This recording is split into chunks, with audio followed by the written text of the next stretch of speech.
Well, hello guys, hello. Welcome back to the Big Fat Psychic channel. I'm so pleased to be reading again for you today. Okay, so Corker River reading, okay. It got me thinking when we said who's in the box video. So a lot of you have been asking me, if I can investigate why this would happen using the tarot. So I am. I'm just going to say though, for legal reasons, this is all completely made up until it comes true, and yeah, all this is allegedly. Okay, so and there's no signs to it until whatever happens. Okay then, so firstly we're going to ask, how does Meghan die?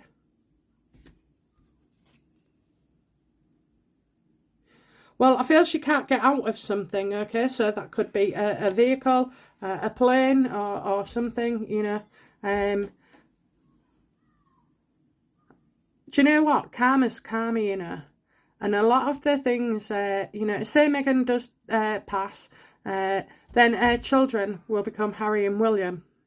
If she dies in a car accident, it was the same way Diana died, all those kind of connotations keep creeping into my mind, okay? How does she die? So she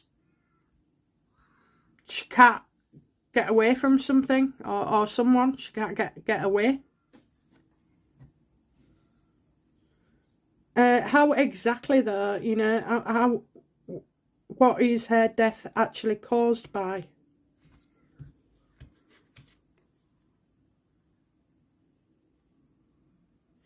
I think some radical views that she has, not willing to sacrifice herself. And I also feel that, Harry's here.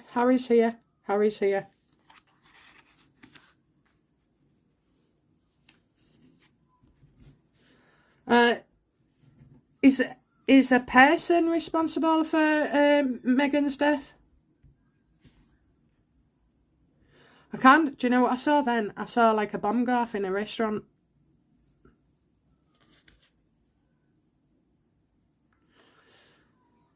Is it a person? Yeah, I'm feeling like this is something from the past. So, I think most of you are going to know whether it's what I'm going to ask. So, is there anything to do with the Taliban?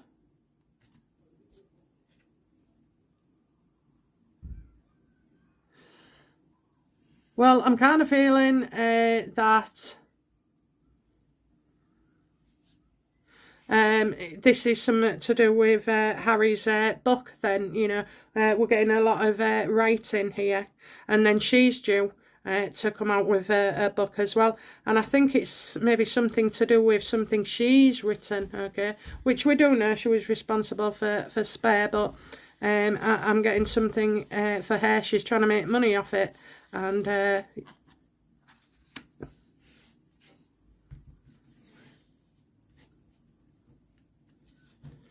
is there anybody out there now or in the foreseeable future that wants to take Meghan out?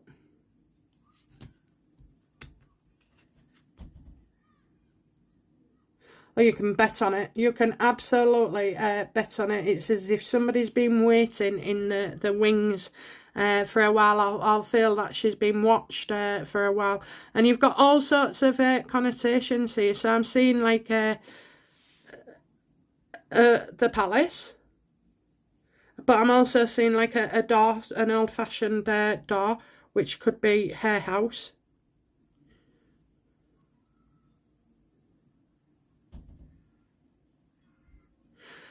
I've got, something on my mind. My hands are wanting to be actioned. And I've got my feet on something as well. Now, if you look, he's got his feet just off that one there, that pentacle. And that's kind of waiting for things to set in motion.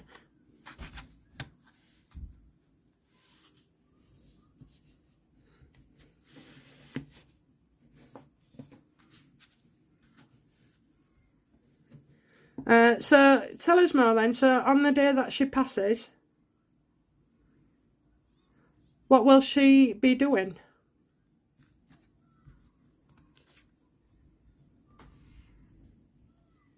She may receive a warning not to do something, not to go somewhere, not to travel.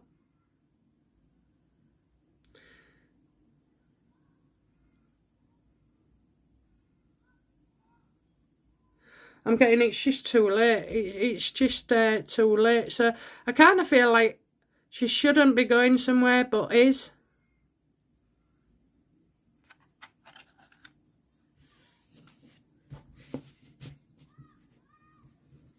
Who or what is responsible for Meghan's death?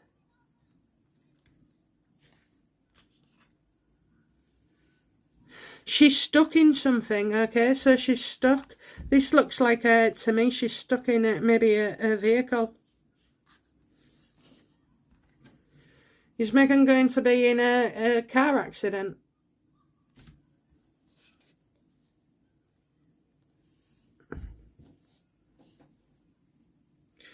It wouldn't surprise me, you know. I've got an awful feeling that life is repeating itself, and it's going to happen twice to Harry, you know.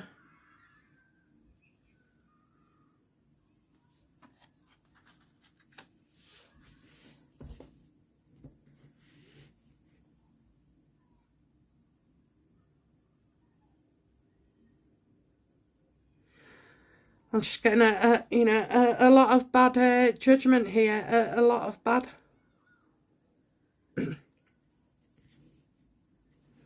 Is she, is this bomb related?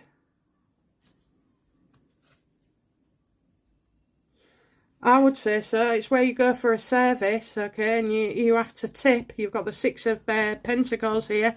So I do feel like that. It could be something, like she's having something to eat and then goes to a charity.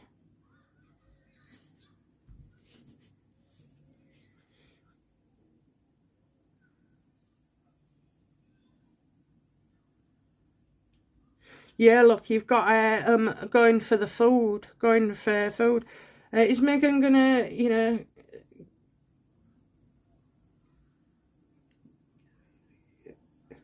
is Meghan, in a restaurant or eating when this event happens?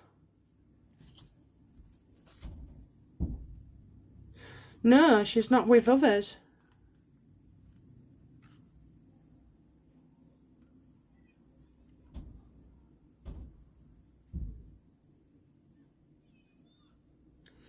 I wonder if she does something reckless, that the car's not there in the place that it should be, I'm getting that. So she can't walk away and she'll be stuck in something. She can't get out of something and she'll be stuck.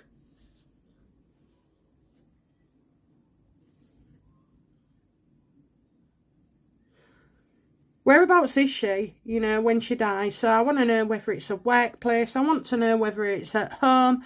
I want to know if it's, in a restaurant on date night. Give me the answer.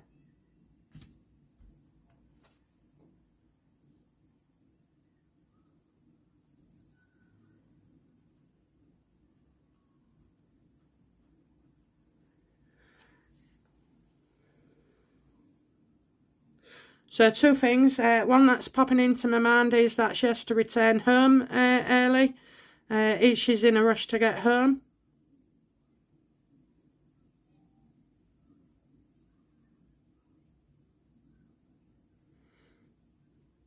I think she's not supposed to be where she is at the time. So if she was supposed to be out somewhere, she's staying at home. And if she was supposed to plan to stay at home, then she'd be somewhere. But I'm getting no invitation here, so it's not like she was going anywhere, certainly. But I am getting service, something you pay for. Let's try these.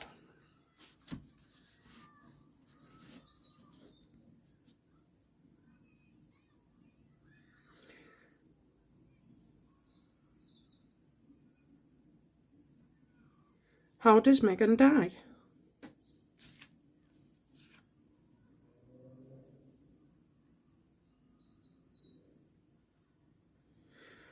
Right, I'll tell you what I haven't got. I haven't got suicide, so that's good.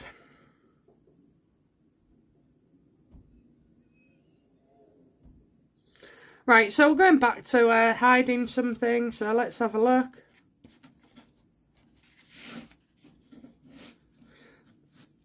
Is it Meghan's health, that she dies of? Is it, is there something physically wrong with Meghan that kills her?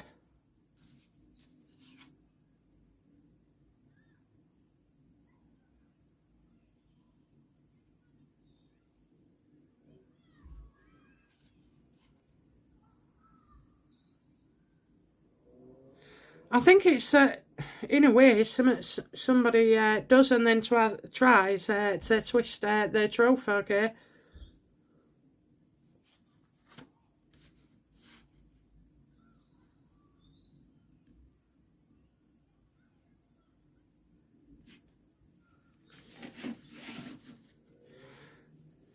So, is somebody hiding something from Meghan so as not to upset her?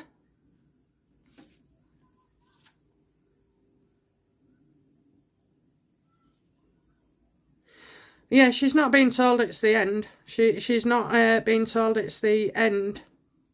So I think, maybe there's a course of treatment that she has to complete, and, you would be like anybody else, okay? You don't want to deliver that finality.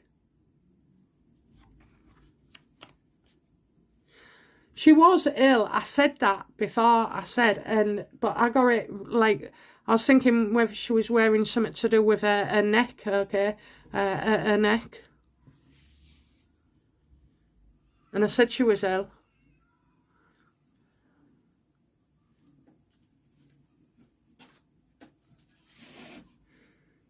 Is it a form of cancer?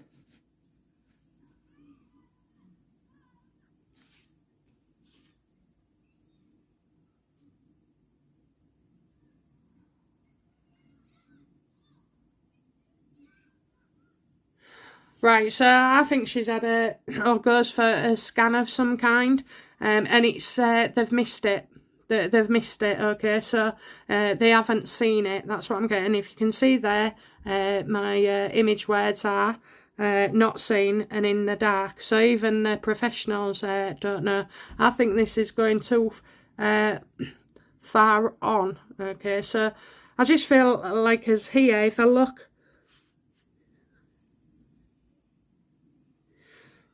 it kind of makes sense that, she's unable, she'll be unable to walk away from it. So you have to have the treatment, which she will do. And then you've got something trapped in the past, so we haven't seen it. Then she's learning something and we haven't seen it. She's definitely, she's trying to delay an illness, but she's stuck, so it's not, she's trying to hold it off, or she will be, she'll try and hold it off with treatment, with all kinds of therapies, but in the end it's reckless, this is a card to me that if you had cervical cancer and you've missed your appointment 4 times and you've got cancer in the family, well, it doesn't always bode well, does it? It doesn't bode well at all. So I kind of feel like that. Maybe paying for something could be like paying for private. Doesn't want to be in the mainstream hospitals. Definitely don't want to work with others. Doesn't want other people involved. Certainly doesn't want the media. And I'm getting like no invitation, as if things can't get better, and she's hiding it, but being her own worst enemy, and then she'll go for it, she'll get angry. I think this, no matter what she is or what she's done, no one deserves anything like this. No one deserves to die at all. It's just like it's a necessity. It's a necessity, you know. We don't understand the whole game yet down here. And we're not sure of, you know, what happens on the other side. But it is a necessity. I'm quite... I'm awful. I never cried at anybody's funeral, apart from my next door neighbours, but I didn't cry for him. I cried because of everybody else that was real upset. I was like, soaked it all up, you know. And so, yeah, I don't cry for the dead, I cry for the living. I did the same with my nana and my mum when I saw how upset she was. I didn't cry for the dead, I cry for the living.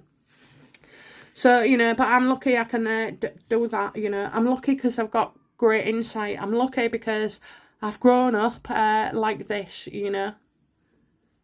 Some of my best friends was, you know, didn't exist. Did not exist. So, yeah, you might find that, you know, when I go, who's in a box, Royal Death Next, whatever.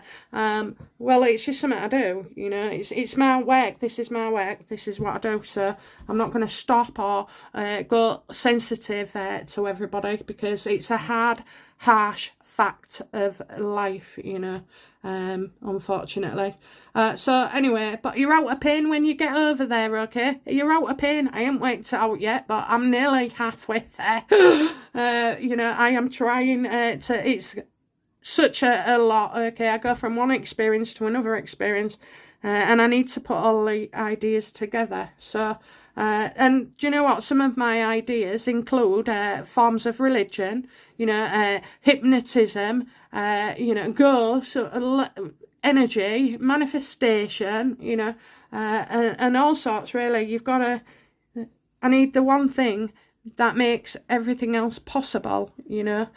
So, yeah, I'm determined to get to it, but it won't be anytime soon. It comes with life experience, and when they think I'm ready for it, you know, of course. So, yeah, I kind of feel like that, you know. I do, again, think this is more of a health situation, rather than somebody, you know, like the Taliban taking them out and this, that and the other. So I don't think it's a shame, but this is karma. This is what we agree to before we come into the world, okay? We all give up our expiry date. I came in 3 years, 3 months early, born at 26 weeks in the 70s, and weighed 2 pounds 2 ounces. Didn't come without some side effects, but, you know, I was generally okay. So, you know, I know the day I die. I know the date. I absolutely know it. Well, no, not the date. I know the year. And so I've had plenty of time to come to terms with it.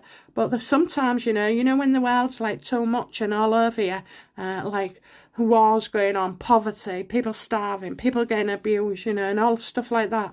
I just think, God, I wish I'd have said it a bit younger. But I'm not bothered about myself going. I'm bothered about the people I leave behind. So all my children, they've all got like little notes and everything, you know, and memories and photos and all this lot, all put together with them for afterwards. Because I don't want them to feel alone neither. And if I don't pop and haunt them, you know, one of them will feel left out. But, you know, you've just got to, you're not dead for long. That's what I'll say. You're not dead for long. You come back down and do it all again. And some of the best points of our lives was, you know, I know it can be traumatic when you're a child, but they're the things that form you for the later life. And yeah, we can't remember. We just go and try again. But yeah, like I say, you're not dead for long. And you probably, you know, your husband could have been your brother, your father. You know, you tend to sort of like group up with certain individuals, and the rest is like, well, passing. And your mum could have been, you know, your auntie, your grandmother, your newborn baby. So, you know, it's reassurance, I think, that, you know, we're drawn to people that we've known in a previous life, and our paths have crossed again, you know. And I know I'm going to come down, just like you are, and do it all again. Because no matter how shite you feel about these things on earth, when you pass over, it's explained to you. Well, it's not. You just back up there, fully open again, and go, oh my God, Oh my God, how could I not remember that? I said to myself I was going to remember that. So, you know, it's one of them. So I would never be afraid at all. And from that person that you'll miss and grieve for, well, the qualities are in somebody else as well, you know. So just be aware of that some of their qualities, especially wives, husbands, kids, you'll start to see in other ways, oh, God, my lad used to do that. Or you just sat or pulled a face just like my husband. You know, it's all those kind of things. And I think you really have to do some open-minded work and be positive about it rather than fearing death. Okay then, that's it from me for that one. And I'll be back soon with another reading. Bye now. Bye-bye.